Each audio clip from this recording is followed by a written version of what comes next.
आज हम डिस्कस करेंगे फर्स्ट सेमेस्टर का सब्जेक्ट फार्मास्यूटिकल इनऑर्गेनिक केमिस्ट्री में यूनिट सेकंड के कुछ टॉपिक्स। जो टॉपिक्स आज हम डिस्कस करने वाले हैं वो है electrolytes used in replacement therapy. इसके अंदर सोडियम क्लोराइड के बारे में हम पढ़ेंगे, पोटेशियम क्लोराइड के बारे में पढ़ेंगे, कैल्शियम ग्लूकोनेट के बारे में and ORS oral rehydration salt जो है इन सब के बारे में हम पढ़ेंगे। द नेक्स्ट टॉपिक जो है वो है फिजियोलॉजिकल एसिड बेस बैलेंस। ये जो टॉपिक्स है ये सब आज हम डिस्कस करेंगे। अगर आपको इस वीडियो के अंदर जो भी पढ़ाया जा रहा है या फिर अभी तक जो भी पढ़ाया गया उसके नोट्स PDF फॉर्म में चाहिए तो आप हमारे टेलीग्राम चैनल को ज्वाइन कर सकते हैं। वहाँ पर आपको सारे के सारे नोट्स जो हैं वो PDF फॉर्म में मिल जाएंगे। आज के वीडियो स्टार्ट करते हैं। इलेक्ट्रोलाइट्स जो हैं इन्हें हम रिप्लेसमेंट थेरेपी के अंदर यूज़ करते हैं, ये हमने लास्ट वीडियो में डिस्कस करा था। नॉर्मल कंडीशन में तो क्या होता है कि हमारी बॉडी जो होती है वो इलेक्ट्रोलाइट के बैलेंस को एडजस्ट कर लेती है, मेंटेन करके रखती है। बट कुछ कंडीशंस ऐसे आ जाती है कि हमारी बॉडी जो है वो मेंटेन नहीं कर पाती इलेक्ट्रोलाइट बैलेंस को, जैसे कि बहुत ज़्यादा टाइम तक बुखार हो गया या फिर बहुत ज़्यादा वॉमिटिंग हो गई या फिर डायरिया हो गया। तो इन सब कंडीशंस में बहुत ज़्यादा वाटर एंड बहुत सारे इलेक्ट्रोलाइट्स जो है हमारी बॉडी से लॉस्ट हो जाते हैं। तो इस जगह पर ज़रूरत होती है कि जो इलेक्ट्रोलाइट बहुत ज़्यादा लॉस हो गए उन्हें बॉडी के अंदर एडमिनिस्टर करना होता है। तो कुछ इलेक्ट्रोलाइट्स होते हैं जिन्हें रिप्लेसमेंट थेरेपी के अंदर यूज़ करते हैं, जैसे कि सोडियम क्लोराइड हो गया एंड उसके सॉल्ट जो हैं जैसे कि sodium lactate injection and potassium chloride, इन सब को जो है यूज़ किया जाता है रिप्लेसमेंट थेरेपी के अंदर। इस तरीके से इलेक्ट्रोलाइट्स रिप्लेसमेंट थेरेपी के अंदर यूज़ होते हैं। नाउ फर्स्ट हम डिस्कस करेंगे सोडियम क्लोराइड के बारे में। सोडियम क्लोराइड जो है इसका मॉलिक्यूलर फॉर्मूला होता है NaCl। इसका जो मॉलिक्यूलर वेट है वो होता है 58.46 ग्राम पर मोल। इसकी जो कैटेगरी है ये इलेक्ट्रोलाइट रिप्लेनाइजर की तरह काम करता है, मतलब इलेक्ट्रोलाइट जो है वो कम ज़्यादा हो जाते हैं तो उन्हें बैलेंस करने में मदद करता है। नो मेथड ऑफ प्रिपरेशन, किस तरीके से हम सोडियम क्लोराइड को प्रिपेयर करते हैं, तो इससे प्रिपेयर किया जाता है जो सी वाटर है उसे प्योरीफाई किया जाता है इवेपोरेशन की मदद से या फिर रॉक सॉल्ट को प्योरीफाई करके। इन दो तरीक़ों से जो है सोडियम क्लोराइड को प्रिपेयर किया जा सकता है। नो फिज़िकल प्रॉपर्टीज़ क्या होंगी इसकी, इसका कलर जो है वो वाइट होता है, ऑर्डर इसकी कोई ऑर्डर नहीं होती, इसकी कोई स्मेल नहीं होती, टेस्ट इसका कैरेक्टरिस्टिक सॉल्टी टेस्ट जो है वो इसका होता है, स्टेट फॉर्म ये क्रिस्टलाइन पाउडर फॉर्म में एग्जिस्ट करता है, सॉल्युबिलिटी ये फ्रीली सॉल्युबल होता है वाटर के अंदर एंड इनसॉल्युबल होता है इथेनॉल के अंदर। ना इसका ऐसे जो है वो हमें डिस्कस करना है। ऐसे के अंदर हम 3 पॉइंट्स डिस्कस करते हैं, सबसे पहला प्रिंसिपल, दूसरा प्रोसीजर एंड तीसरा इक्विवेलेंट फैक्टर। ये 3 पॉइंट्स हम किसी भी इनऑर्गेनिक कंपाउंड का ऐसे डिस्कस करते हैं तो उसके अंदर ये 3 मेजर पॉइंट्स जो है वो हमें डिस्कस करने होते हैं।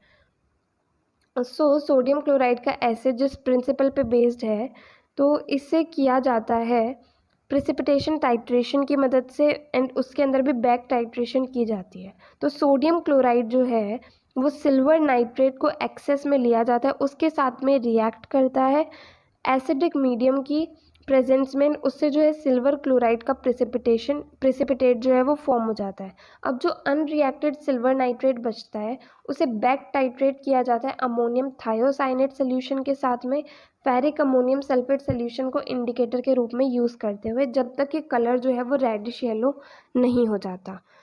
तो ये इसका प्रिंसिपल है। प्रिंसिपल के अंदर जो रिएक्शंस इन्वॉल्व हैं वो हैं सोडियम क्लोराइड जो है वो सिल्वर नाइट्रेट के साथ में रिएक्ट करता है, इसे sodium nitrate plus silver chloride बनता है, सिल्वर क्लोराइड की PPT बन जाती है।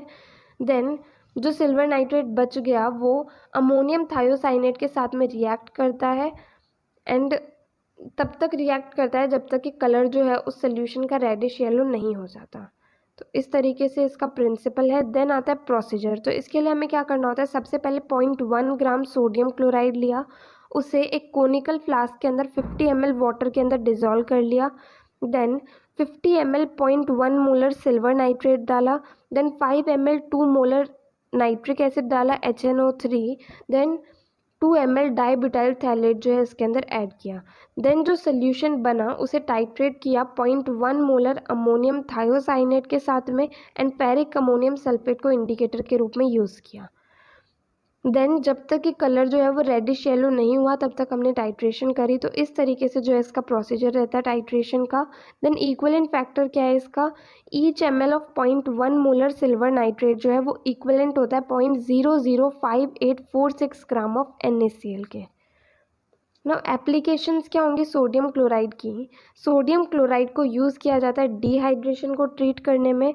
देन इसे फर्स्ट एड के रूप में यूज़ किया जाता है पॉइजनिंग के अंदर।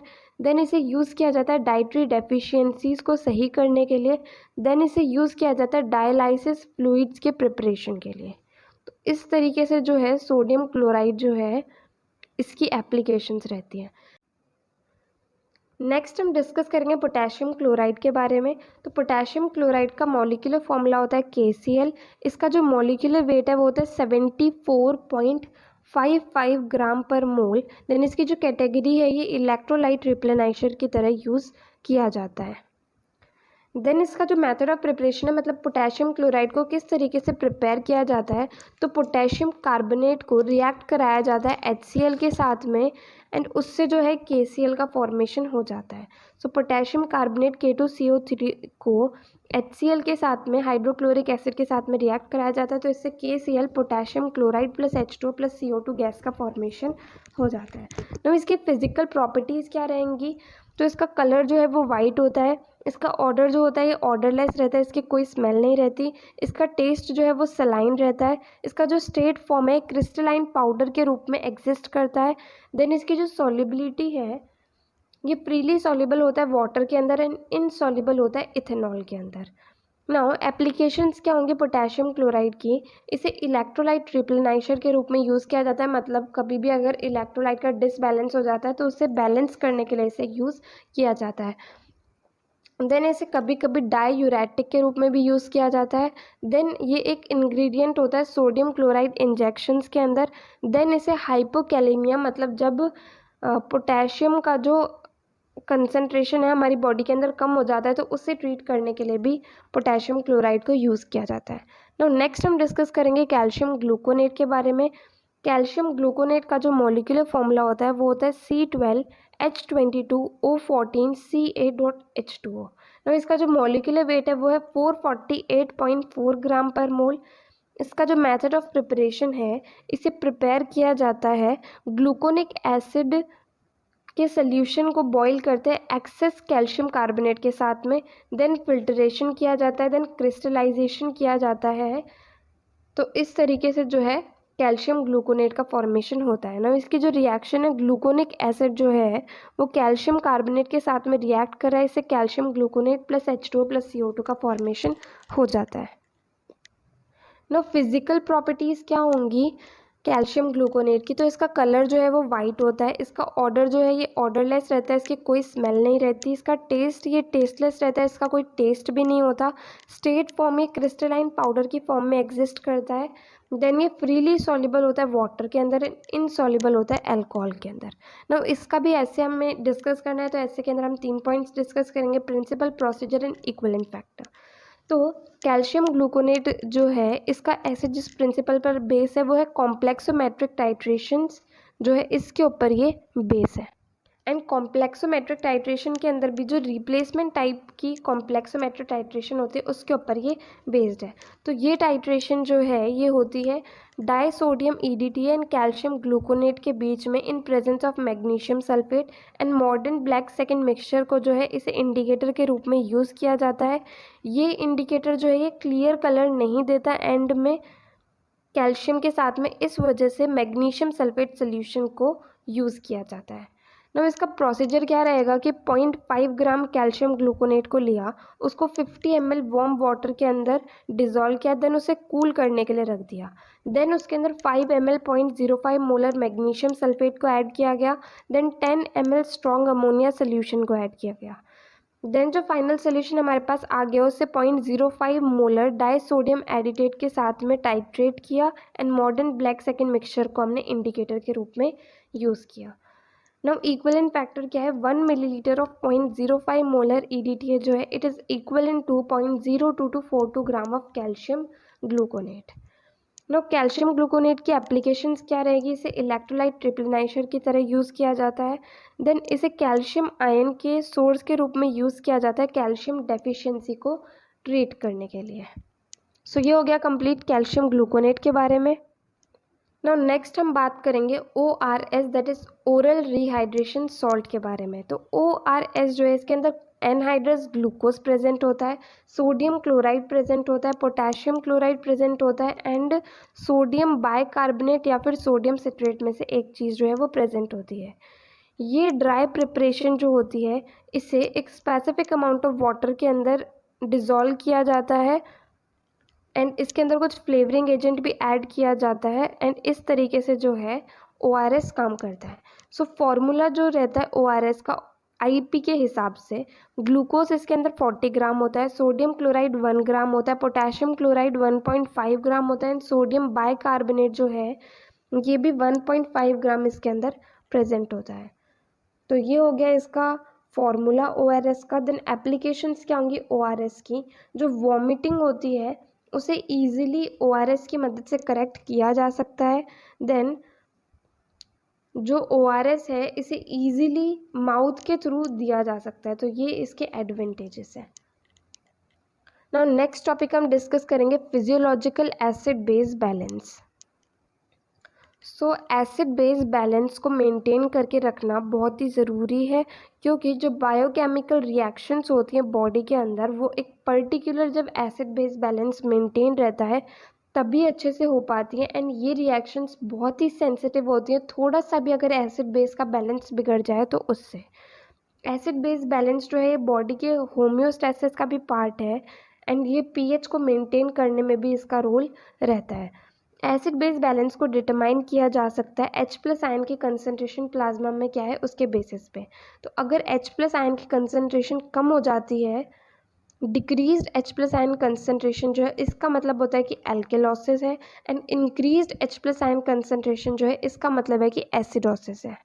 ना एसिड बेस बैलेंस के लिए कुछ फैक्टर्स रिस्पॉन्सिबल होते हैं। इसके अंदर आता है massive production of CO2, increase production of organic acids, excessive intake of acid producing substance, reduce CO2 production in body, increase bicarbonate ion production and decrease H+ ion concentration.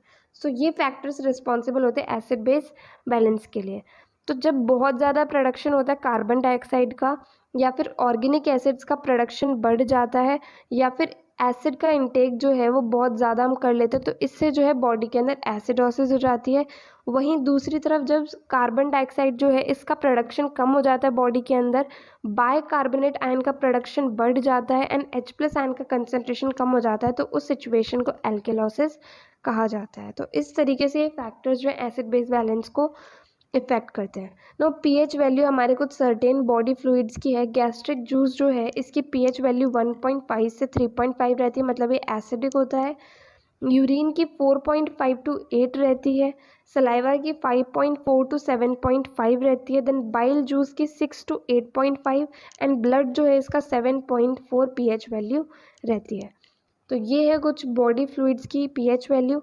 Then हमारी जो body है उसका खुद का buffer system होता है, बहुत time तक तो हमारी बॉडी अपने आप जो भी pH का चेंज आता है उसे मेंटेन कर लेती है, बट कभी कभी कुछ ऐसी दिक्कत हो जाती है उसके बाद में जो है हमें बाहर से कुछ चीज़ें लेनी पड़ती है जिससे pH या एसिड बेस बैलेंस जो है उसे हम मेंटेन रख सकते हैं हमारी बॉडी के अंदर। सो यहाँ पर हमारे आज के टॉपिक्स ख़त्म होते हैं। यहाँ पर आज के टॉपिक्स ख़त्म हो गए। सो अगर आपको ये वीडियो हेल्पफुल लगी हो तो इस वीडियो को लाइक करें, ज़्यादा से ज़्यादा लोगों को शेयर करें और चैनल को सब्सक्राइब करें। अगर आपको कोई भी डाउट आए इस वीडियो के अंदर जो भी पढ़ाया गया है उसके अंदर, तो आप कमेंट सेक्शन में आप पूछ सकते हैं और नोट्स आपको PDF फॉर्म में टेलीग्राम चैनल पे सारे अवेलेबल हो जाएंगे। थैंक यू इस वीडियो को एंड तक